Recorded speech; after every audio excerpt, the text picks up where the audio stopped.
ఈసారి మీ పార్టీని farm house లో ప్లాన్ చేయాలనుకుంటే వెంటనే డోసే యాప్ ని డౌన్లోడ్ చేసుకుని బుక్ చేసుకోండి. నమస్తే రమ్మగారు. నమస్తే జయ. రమ్మగారు, జానపద గాథలు అట్లాంటి స్టోరీలు ఏమన్నా కొంచెం మాయలు మంత్రాలు ఎక్కువ వింతలు, ఎక్కువ విచిత్రాలు? కాకుండా కొంచెం పూర్వం అట ఒక రాజుగారు ఉండేవారు. ఆయనకు 3 కొడుకులట. వాళ్ళకి బోల్డ్ అన్ని ఆవులు ఉండేవి. గోపాలకులు కూడా చాలా మంది ఉండేవాళ్ళు.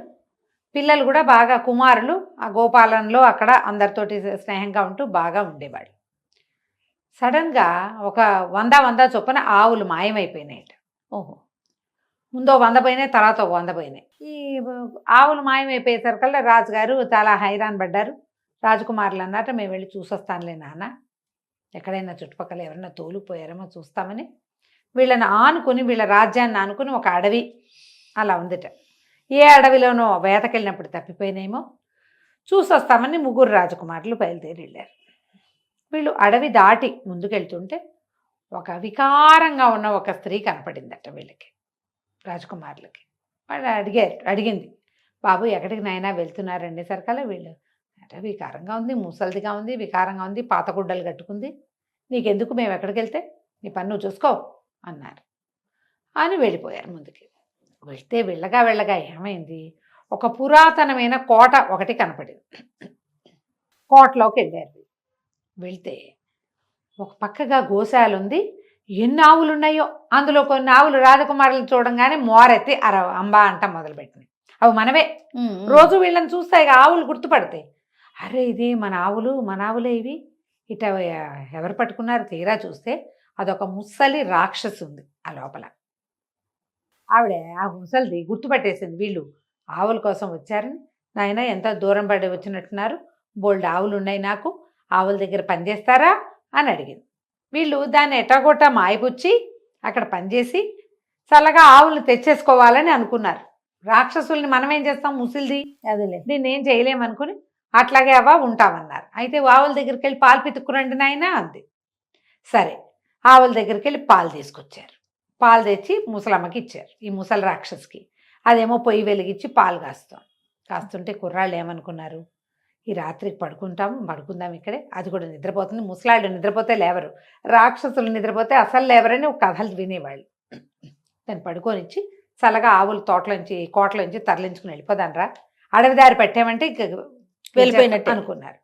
ముసలిది ఏం చేసింది, పాలు కాచి, నాయన పొద్దునుంచి ఎక్కడి నుంచి ప్రయాణం చేసి వచ్చారో బాగా అలసిపోయినట్టు కనపడతారు, తలా కాసిన పాలు తాగండి అని వేడి పాలు తీసుకొచ్చి గ్లాసుల్లో పోసిచ్చింది.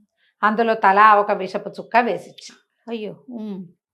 తాగేసి రాజకుమారులు 3 చొప్పకట్టల్లాగా పడిపోయారు, చాప చుట్టలలే. ముసలిది ఏం చేసింది, రాక్షసి వీళ్ళని తీసుకుపోయి వంట ఇంట్లో ఒక పెద్ద పెట్టుంటే ఈ 3 శవాలని తీసుకెళ్ళి ఆ పెట్టెలో బారేసింది. పెట్టని తలుపు మూసేసి దాని దారినది పడుకుంది. ఇంకేముంది, ఏమీ లేదు, కాగిన పాలన్నీ తాగేసింది, హాయిగా ఉంది. తెల్లవారింది, 3 రోజులైంది, వారం రోజులైంది, ఎన్ని రోజులైనా రాజకుమారులు వెనక్కి రాలి. ఆవులేమో లేవు, 200 ఆవులు మాయమైపోయింది. రాజుగారు చాలా దిగులు పడిపోయాడు. పిల్లలు ఏమైపోయారు, ఆవులు పోయి. సరే, ఈ కుర్రాళ్ళు ఈ ఆవులు కాచేవాళ్ళు చాలా మంది ఉంటారుగా, అందులో గోవిందుడు అనేవాడు మంచి యాక్టివ్, రాజకుమారులతో పరిచయం ఉంది వాడికి. వాడు ఏమన్నాడు, మహారాజా నేను వెళ్ళి చూసొస్తాలేండి, మీరు టెన్షన్ పడవాకండి అని చెప్పాడు. కుర్రాడు బయలుదేరి వెళ్ళాడు. వీడు గోవులు కాసే కుర్రాడంటే ఏదో మామూలు బట్టలతోటి ఉంటాడు. వాడు వస్తుంటే మళ్ళీ వీడికి ఒక వికారమైన స్త్రీ ముసలమ్మ కనపడేసరికల్లా, ఓరు నాయన ఎవర్రా నువ్వు, ఒక్కడిగా వెళ్తున్నావు అని అడిగేసరికల్లా, ఏం చెప్పనత్త, రాజుగారి అబ్బాయిలు కనపడలేదు, 200 ఆవులు పోయినాయి, వాటి కోసం వెతుకుంటూ 3 అబ్బాయిలు వచ్చారు, అందుకని నేను కూడా వాళ్ళని వెతకడానికి వచ్చాను, రాజుగారు దిగులు పడిపోయి ఉన్నారు, రాజ్యం అంతా అల్లకల్లోలంగా ఉంది అన్నాడు. అనేసరికల్లా, ఓహో వాళ్ళు 3 రాజకుమారులా అంది. నువ్వు చూసావా అవ్వా అన్నాడు. చూడకేనరా, నేను ఇట్లాగే అడిగాను, వాళ్ళేమో సమాధానం చెప్పకుండా పొమ్మన్నారు, లేకపోతే అప్పుడే చెప్పేదాన్ని. ఒక ముసలి రాక్షసి ఈ ఆవుల్ని పట్టుకుపోయింది, దానికి మా చెల్లెలు సహాయం చేసింది, అది దాని పని అయిపోయాక మా చెల్లెల్ని చంపేసింది. ఈ రాజకుమారులు వెళ్ళేటప్పుడే కనుక నాకు చెప్పుంటే ఆ రాక్షసుని మట్టు పెట్టే ఉపాయం చెప్పేదాన్ని అనగానే కుర్రాడు ఆశ్చర్యపోయాడు. మీ చెల్లెలు ఎందుకు సాయం చేసింది? ఏం చెప్పను, మా చెల్లెలు ఒక మంత్రగత్తె, అది ఆవుల్ని మాయం చేయగలదు. ఈ ముసలి రాక్షసి వేటాడడం దానివల్ల కావటల్లా, దానికి ఆహారం సంపాదించుకునే సత్తా లేదు. ఆవు పాలు దాగి బతుకుతుంది.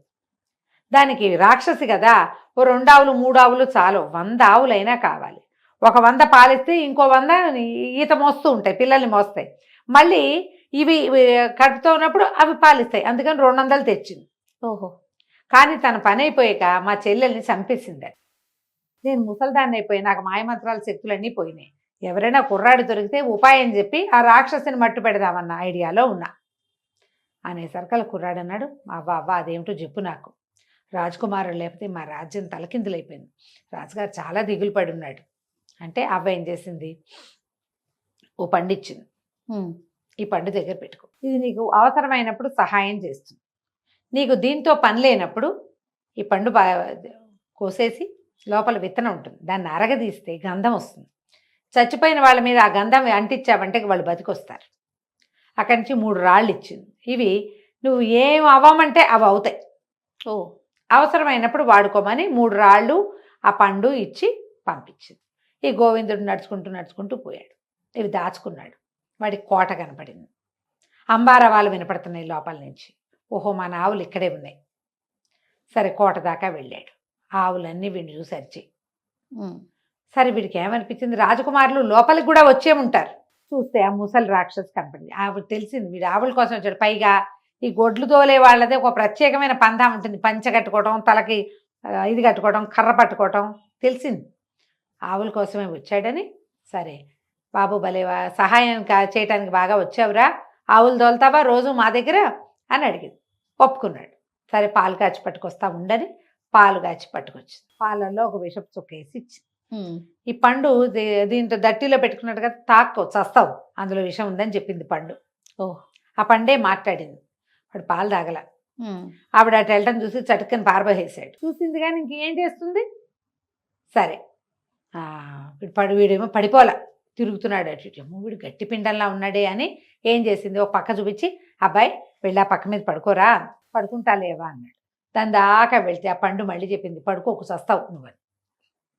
అదొక కందకం మీద ఏర్పాటు చేస్తుంది. ఆ పక్క మీద పడుకుంటే మరుక్షణం అది పోయి గోతులో పడతాడు వాడు. ఓహో, నేను పడుకుంటానవా, కొంచెం కాళ్ళు నొప్పులుగా ఉన్నాయి, కొద్ది కాళ్ళు సవర తీసుకుని పడుకుంటాను, నువ్వు పాలు దాగి పడుకో, నువ్వు పాలు దాగి పడుకో అంటే ఆ ముసలిది బాగా పాలు తాగేస్తుంది బోల్డన్ని. తాగిన మరుక్షణం నిద్రపోతుంది. సరే పడుకుంది. వీడేం చేశాడు, ఆ పక్క మీద పడుకోకుండా కోటంతా గాలించుకుంటూ వచ్చాడు. ఓ పక్క నుంచి మొదలుపెట్టి ఎక్కడ 3 మనుషుల్ని దాచిపెట్టచ్చో చూడడం మొదలుపెట్టాడు. ఒక పెద్ద పెట్టు ఉంది వంటింట్లో. వంటిళ్లలో పెట్టెలు పెట్టుకుంటారా ఎవరైనా?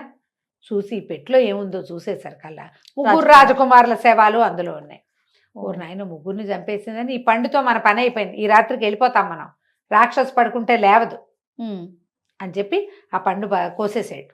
కోసేసే విత్తనం తీసి అక్కడ వంటిల్లు కదా, అక్కడ సాన్రాయి, సన్నికల్లు, రోలు ఉన్నాయి. దాని మీద అరగదీసి ఆ గంధాన్ని తీసి బొట్లుగా పెట్టాడు. 3 రాజకుమారులు కళ్ళలో నుంచి లేచినట్టు లేచి వచ్చారు. ఊరిని గోవిందరా నువ్వెలా వచ్చావురా అన్నారు. మీకోసం వచ్చానండి, ఇదిగో ఇటేటా జరిగింది, పదండి మనం వెళ్ళిపోదాం, ఆవులను తోలుకెళ్ళిపోదామని ఈ రాక్షసు నిద్రపోతూ ఉండగానే ఆ మొత్తం 200 ఆవుల్ని బయటకు తోలుకొచ్చేసారు. తోలేశారు. వచ్చేసరికల్లా ఎప్పుడైతే ఈ ఆవులు అందులో నుంచి బయటకు వస్తుంటే వీళ్ళు నిశ్శబ్దంగా వస్తున్నారు. ఆవులు నడిచేటప్పుడు అంబారవాళ్ళు చేయవు ఎంతో కొంత, అవును, పైగా శబ్దం వస్తుంది, దుమ్ము రేగుతుంది. రాక్షసుకి మెలకు వచ్చేసింది. ఈ ఆవులు ముందుకు వెళ్ళేసరికల్లా ఆ దుమ్ముకి ఆ మోతకి అది లేచి కూర్చుని, ఇంకేముంది ఆవులు పోయినాయి, కుర్రాడేడి వాడు లేడు, వంటింట్లో చూస్తే వాళ్ళు లేరు, అమ్మ వీడేదో చేశాడని వాళ్ళ వెనకాల పరిగెత్తడం మొదలుపెట్టింది.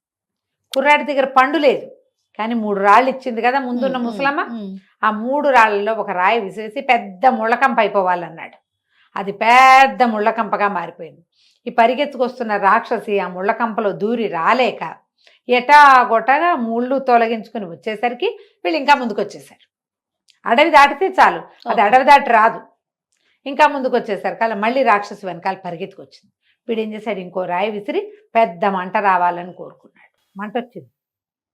ఆ మంట మీద ఈవిడ మట్టి పోసి మశానం పోసి బట్టలతోటి ఆర్పి మెల్లిగా అది కూడా దాటొచ్చేస్తుంది.